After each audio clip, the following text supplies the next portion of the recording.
네, 방금 우리가 창세기 5장 21절에서 24절 말씀을 읽었는데요. 우리 5장을 한번 다시 볼까요? 창세기 5장. 창세기 5장을 여러분들이 지금 이제 대충 이렇게 눈으로 보시면 사람들의 이름이 많이 나옵니다. 누가 누구를 낳고 하는 족보에 대한 이야기, 사람에 대한 이야기가 많이 나오죠. 그러면 창세기 5장 이 이야기가 나오기 전에 창세기 4장까지 그 전까지는 무슨 이야기가 나왔는지 여러분 우리 한번 같이 나누어 보도록 하죠.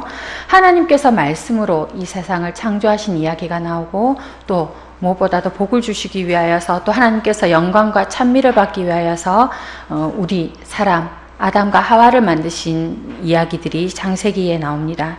그리고 그 하나님의 만드신 첫사람 아담과 하와가 하나님께 범죄한 이야기, 그렇게 범죄함으로 인하여서 행복의 땅, 그리고 낙원의 땅인 에덴 동산을 떠날 수밖에 없었던 이 이야기도 바로 창세기 앞절에 나오게 됩니다. 이후에 이 아담과 하와가 가인과 아벨이라는 아들을 낳게 되는데요. 가인과 아벨이 장성하여서 하나님께 제사를 드리게 됩니다. 근데 이때 제사를 드릴 때 결과가 어떤 결과가 있었지요?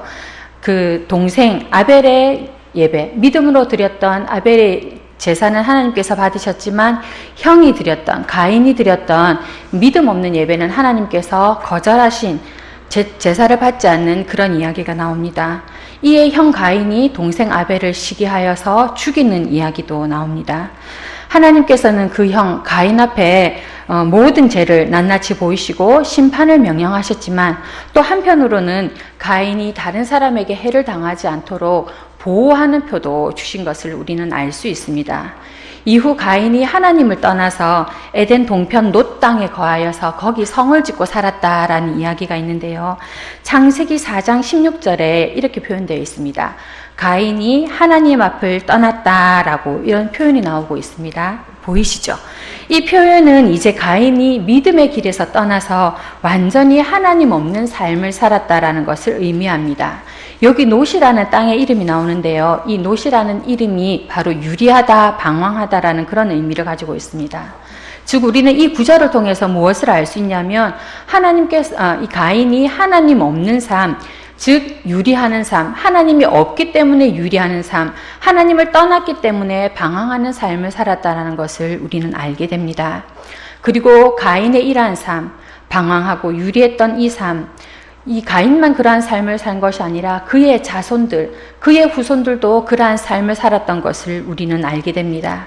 가인의 자손들이 하나님을 떠나서 유리하여 방황하며 자신들의 성을 쌓고 자신들의 이름을 위하여 그렇게 살았던 그런 삶을 살았고 그러므로 인하여서 완전히 하나님과 단절된 삶을 살았던 것입니다. 이렇게 창세기 4장까지의 이야기가 인간이 하나님을 멀리 떠나서 자신들만의 성을 쌓고 자신들의 문화 속에서 그렇게 의지하는 사람들에 대한 이야기라고 치면 오늘 5장 우리가 읽었던 그 본문을 포함하여서 창세기 5장에는 다른 이야기가 나옵니다. 창세기 5장 어떤 이야기가 나오냐면 바로 하나님께서 아담에게 이 자식을 다시 주셨어요. 죽은 아벨을 대신하여서 셋이라는 아들을 허락하셨습니다. 하나님께서는 이 새로운 아들 셋을 통해서 인류의 새로운 역사를 시작하신 것입니다.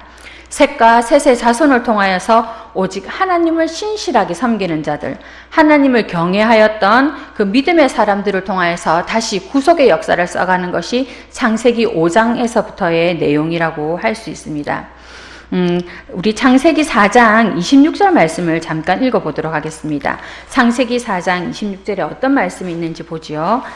네, 창세기 4장 26절 함께 읽겠습니다. 시작. 셋도 아들을 낳고 그의 이름을 에노스라 하였으며 그때의 사람들이 비로소 여호와의 이름을 불렀더라. 여기에서 여호와의 이름을 불렀다. 이것은 바로 가인의 자손들이 살았던 하나님을 떠난 삶이 아니라 여호와의 이름, 자신의 연약함을, 자신의 무력함을 인정하면서 오직 하나님을 의지했다라는 그런 뜻입니다. 즉, 이 셋의 후손들은 가인의 후손들과 다르게 하나님을 의지하는 삶, 자신의 연약함과 자신의 어떤 무력함들을 완전히 내려놓고 하나님을 의지하는 그런 삶을 살았다는 것을 우리는 알게 되는 것입니다. 이들은 오히려 하나님을 의지함으로 인하여서 온전한 신앙 공동체를 이루어 갔던 것입니다. 오늘은 바로 이러한 믿음의 자손들 중에서 한 인물을 만나려고 하는데요. 그가 바로 오늘 우리가 읽었던 주인공 에녹이라는 인물입니다. 이 에녹이라는 인물은요, 창세기에만 나오는 것이 아니라 히브리서 11장에도 나옵니다. 우리 성경을 통해서 히브리서 11장 말씀 한번 찾아보도록 하겠습니다. 히브리서 11장 말씀입니다.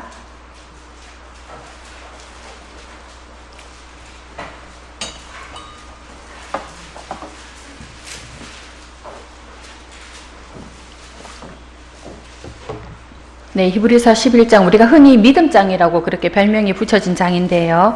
히브리서 11장 5절에서 6절 말씀 같이 읽도록 하겠습니다. 시작. 믿음으로 에녹은 죽음을 보지 않고 옮겨졌으니 하나님의 그를 아니하였느니라. 그는 옮겨지기 전에 하나님을 기쁘시게 하는 자라 하는 증거를 받았느니라.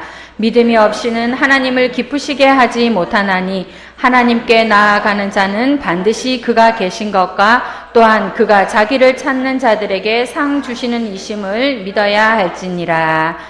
아멘. 여기 히브리서의 말씀에 보면 에녹을 믿음의 사람, 또 하나님을 기쁘시게 하는 사람, 죽음을 보지 않은 사람이라고 그렇게 기록하고 있습니다.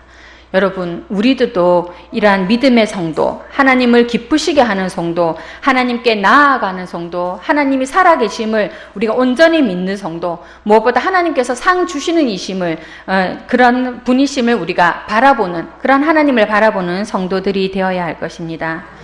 언젠가 제가 심리에 관한 책을 읽은 적이 있는데 한 20년 정도 된 것 같아요. 청년 시절에 제가 이 책을 읽었는데 이 책에 이런 내용이 있었습니다. 사람들이 자기가 좋아하거나 호감을 갖는 사람들이 같이 이렇게 있잖아요. 그러면 무의식 중에 그 사람의 행동을 따라한다는 것입니다. 예를 들면 자신이 좋아하는 사람하고 이렇게 커피를 마시는 거예요. 그러면 무의식 중에 한 사람이 상대방이 제가 좋아하는 분이라 치면 그분이 이렇게 다리를 꼬는 거예요. 그러면 본인도 모르게 다리를 꼰다고 합니다. 또 어떤 경우는 자기가 마음에 드는 사람이 턱을 이렇게 괜어요.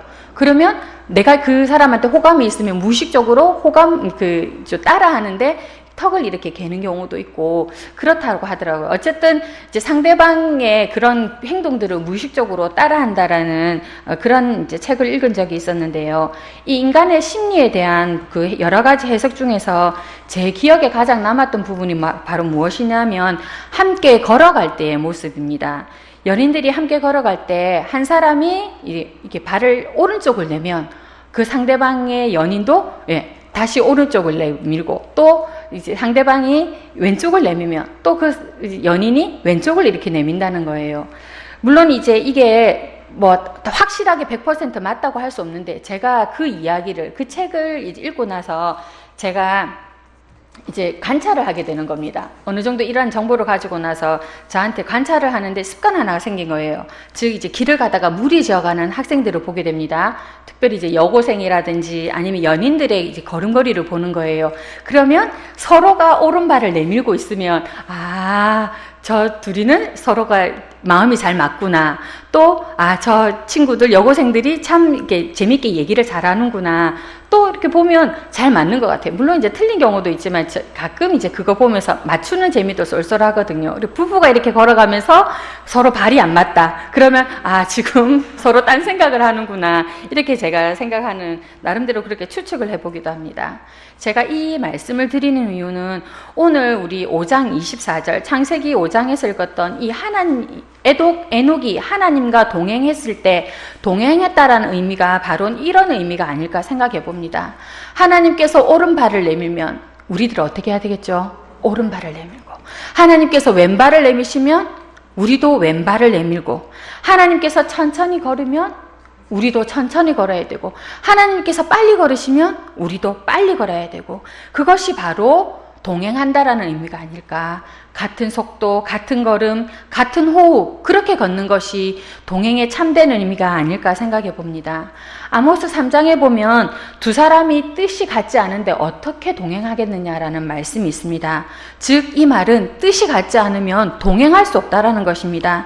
마음이 맞지 않으면 함께 걷는다는 것이 어렵다라는 뜻입니다. 제가 이제 20년 전 청년 시절에 이제 청년부, 그러니까 대학부에서 청년부로 올라가게 됐어요. 대학부 모임이 따로 있고 청년부 모임이 따로 있으니까 청년부 분들을 다 잘 알지를 못합니다. 잘 알지를 못하는데 이제 올라간 지 얼마 안 돼서 한 4월인가 5월 달에 삼당진 딸기밭을 가게 됐어요. 그래 거기서 딸기 먹었던 기억도 나고 뭐 도시락 싸와서 먹었던 기억도 있고 이랬는데 사실 기억나는 게 뭐냐면 게임을 하는 거예요. 게임을 하는데 그 게임 중에 하나가 2인 삼각 경기입니다. 우리 화면 통해서 2인 삼각 경기 한번 보시죠. 여러분들 이 장면 아시겠죠? 2인 삼각 경기가 어떤 건지. 네, 바로 이런 이제 경기를 하는데 제가 이제 조금 이제 키가 크다 보니까 뒤로 순서가 밀려나는 거예요. 그래서 이제 제가 거의 끄트머리에 서게 됐습니다. 여자 줄에서 끄트머리, 또 이렇게 끄트머리에 서다 보니까 짝이 안 맞아가지고 어떻게 됐냐면 제 짝이 남자 오빠가 된 거예요. 예, 제가 뭐 오빠라고 부르는데 그분 제가 얼굴도 지금 기억은 안 나는데 어쩌다 보니까 짝이 그렇게 돼가지고 이게 됐는데 남자분이시잖아요. 얼마나 제가 쑥스럽겠습니까? 그리고 잘 알지도 못하는 오라버니고. 그러니까 사실은 2인 삼각 경기를 하려면 저렇게 팔짱을 낀다든지 어깨 동무를 한다든지 그렇게 2인 삼각 경기를 해야 되는데 쑥스러우니까 발은 묶어놓고 이렇게 끈 있잖아요. 빨간 노끈. 그것으로 묶어놓고는 그냥 이렇게 걷는 거예요. 다른 팀들은 서로 이렇게 뭐 응원 구호도 외치고 이제 여자 짝지, 남자 짝지 이렇게 되어 있으니까 으쌰으쌰 응원도 하고 이러는데 저희들은 그냥 부끄러워가지고 그냥 발만 이래 묶고는 그냥 냅다 달린 거예요. 근데 이 상대방에 있던 이 청년부 오빠는 어떻게 하느냐면 승부욕이 있잖아요. 승부욕이 있으니까 그냥 무조건 달리는 겁니다. 근데 그렇게 달리고 나니까 어떻게 됐냐면 중간에 넘어진 거예요. 중간에 저도 넘어지고 왜냐면 한 팀이니까 넘어질 수밖에 없지요. 경기 결과도 역시 당연히 꼴등입니다. 꼴등. 그래서 이제 저희 팀이 진 기억이 있는데요. 그런데 이 사건 이후, 이 게임 이후로 더 큰 일이 벌어졌어요. 경기가 끝나고 나서 너무 아프니까 다리에 끈을 풀었는데 제 그 빨간 노끈이 꽉 죄이다 보니까 그분도 아마 피멍이 들었을지 모르겠어요. 제가 피멍이 들었는데 그 피멍이 한 2달을 가더라고요. 너무 아파가지고. 그랬던 기억이 있습니다. 여러분, 2인 삼각 경기를 제대로 한다면 어떻게 되겠습니까? 먼저 달리기 전에 이렇게 서로 어떻게 달릴까 고민하면서 나름대로 전략을 짜겠지요. 그리고 서로 어깨 동무를 하든지 팔짱을 끼든지 일치된 마음을 가지고 입을 모아서 하나 둘 한다든지 그렇게 이제 서로 구령을 붙일 겁니다.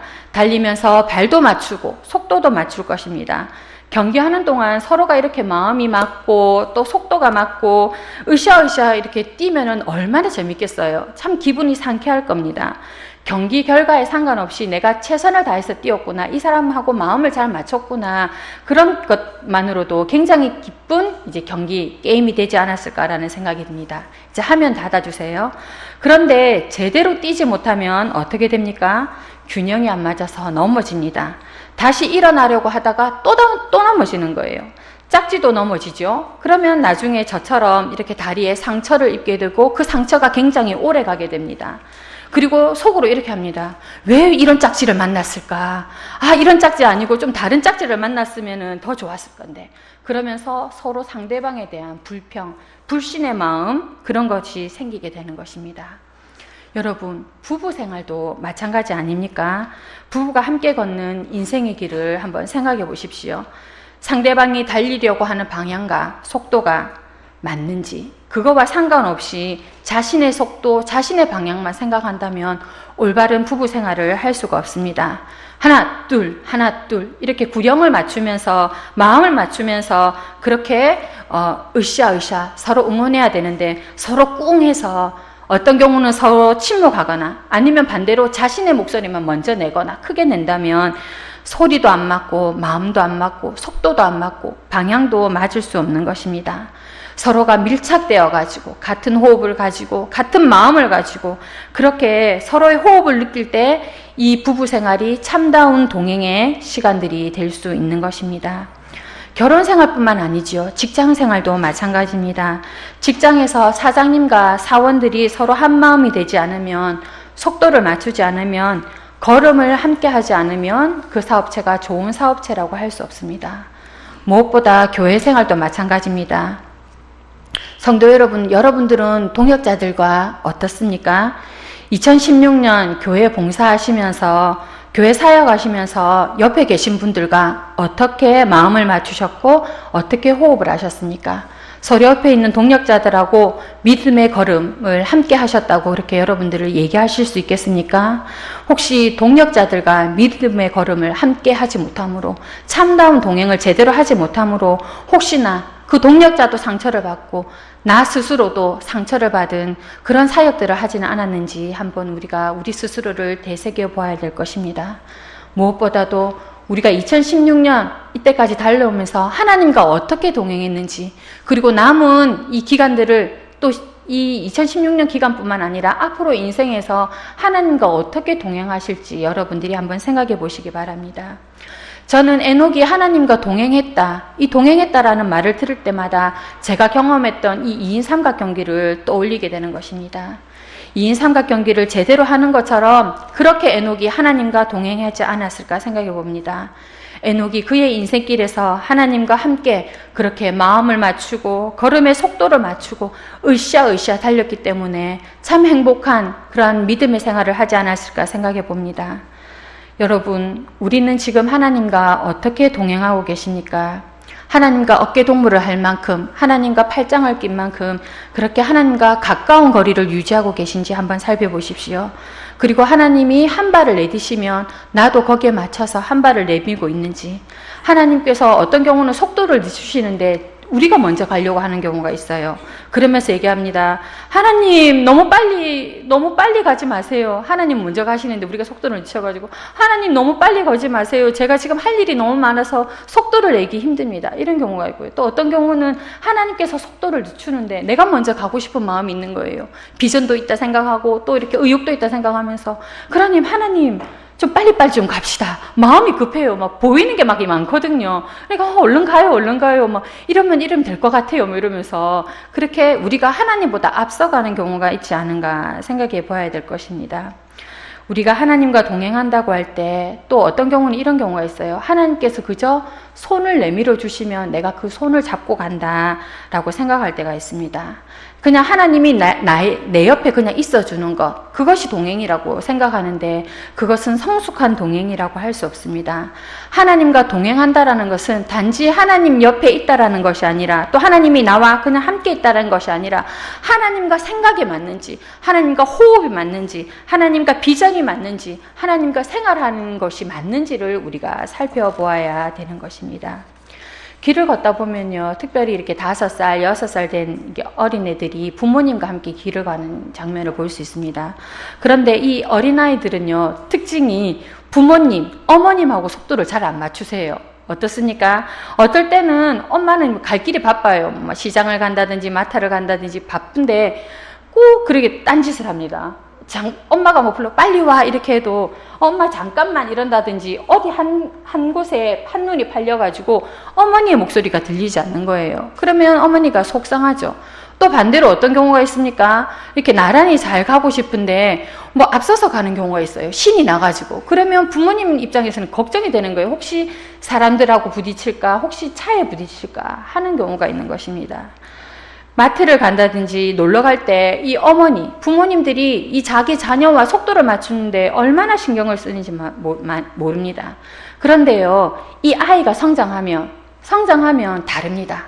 왜 그렇습니까? 이 아이가 부모님하고 속도를 맞추는 것입니다. 특별히 이렇게 여자분들 같은 경우에는 참 보기 좋은 장면이 뭐냐면 어머니하고 딸하고 또는 어머니하고 아들하고 이렇게 팔짱을 끼거나 팔짱을 안 끼더라도 같이 이제 속도를 내면서 어디 이렇게 구경 가든지 길을 걸어가는 걸 볼 수가 있습니다.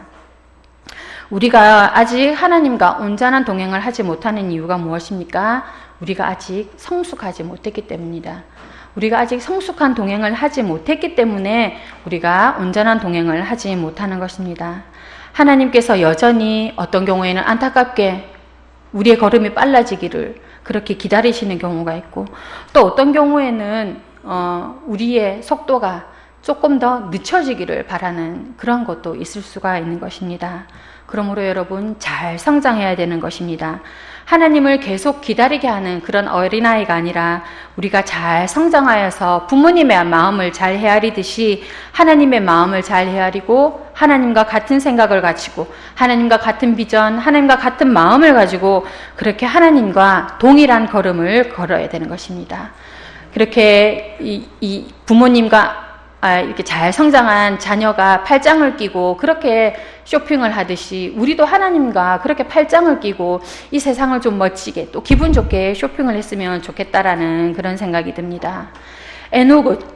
에녹은 평생을 하나님과 동행, 즉 삶의 여정을 함께 걸었습니다. 그가 죽음을 보지 않고 하늘에 올라가기까지 무려 300년을 동행하였다고 그렇게 되어 있습니다. 300년. 우리는 어떻습니까? 1년을 매일같이 그렇게 하나님과 같은 속도를 맞출 수가 있겠습니까? 우리가 매일같이 그렇게 방향을 하나님과 맞출 수 있겠습니까? 호흡을 맞출 수 있겠습니까? 속도를 맞출 수 있겠습니까?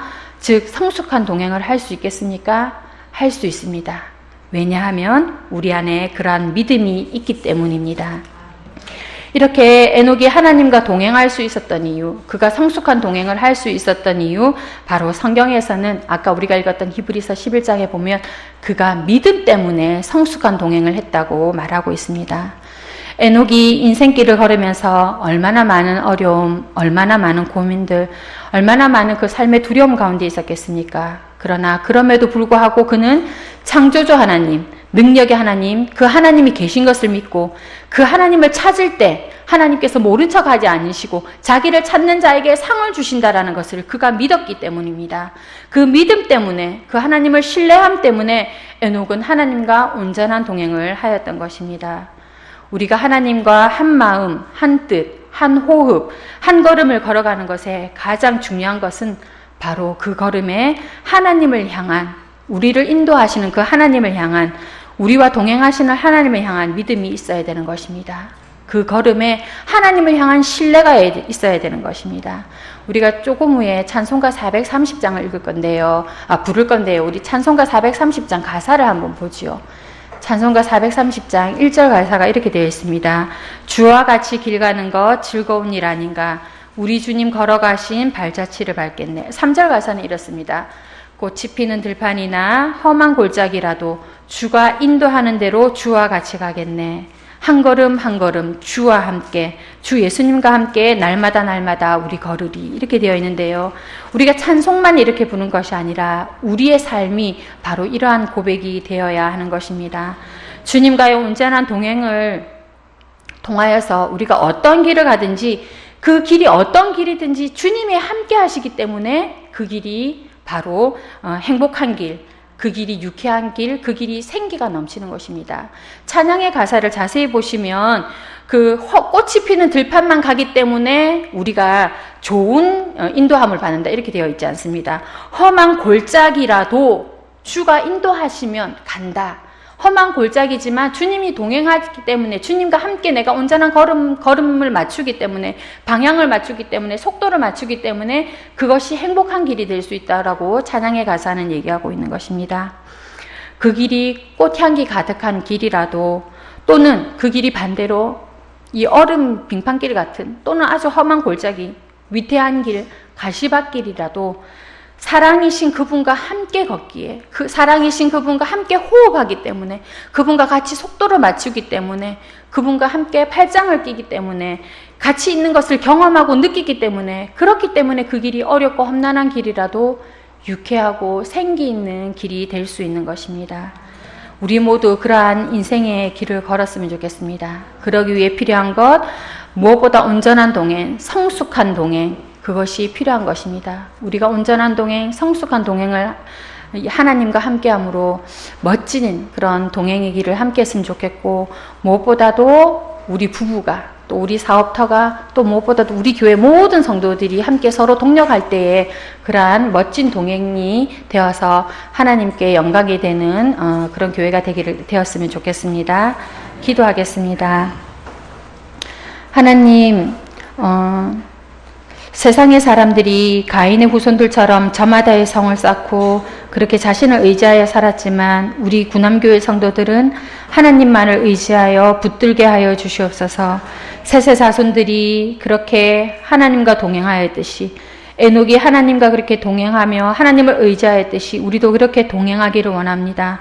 특별히 하나님과 한 호흡, 한 마음, 한 뜻으로 동행하는 자가 되게 하시고 믿음으로 우리 하나님과 그 길을 걸을 때에 그 믿음에 합당한 귀한 상급과 복을 허락하여 주시옵소서. 하나님, 그 길이 향기 가득한 꽃길이든지 때로는 고통의 사망의 음침한 골짜기든지 우리 주님이 함께 하시기 때문에 우리를 안위하여 주시기 때문에 그 길이 행복과 감사의 동행길이 되게 하여 주시옵소서. 특별히 우리 구남교회가 하나님과 온전히 동행하는 교회 되기를 바라오니 이를 위해 앞서가시는 우리 담임 목사님과 부교역자들 그리고 어린 유치부에서부터 장성한 어른들에 이르기까지 모든 성도들이 마음이 더욱 연합되게 하셔서 서로의 마음을 맞추어서 힘껏 마음껏 기쁘게 달려가는 동행길 되게 하옵소서. 예수님 이름으로 기도드렸습니다. 아멘.